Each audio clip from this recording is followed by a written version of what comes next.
School తెరిచి 10 రోజులు అయిపోయింది. అయినా సరే స్కూల్కి వెళ్ళాలంటే ఏదో బాధ.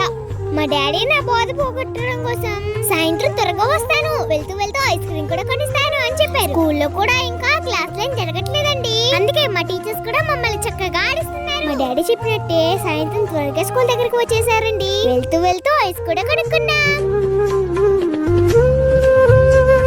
స్కూల్లో మా టీచర్స్ బుక్స్ కొనుక్కోమని కావాల్సిన బుక్స్ ఒక పేపర్ మీద రాసిచ్చారు. ఇంకా వెంటనే మా డాడీ నేను చిల్లిపూడి వెళ్ళి కావాల్సిన బుక్స్ కొనేసుకున్నా. ఈ ఎక్కాల పుస్తకం ఆల్రెడీ నాకు 10 ఎక్కాలు వచ్చు.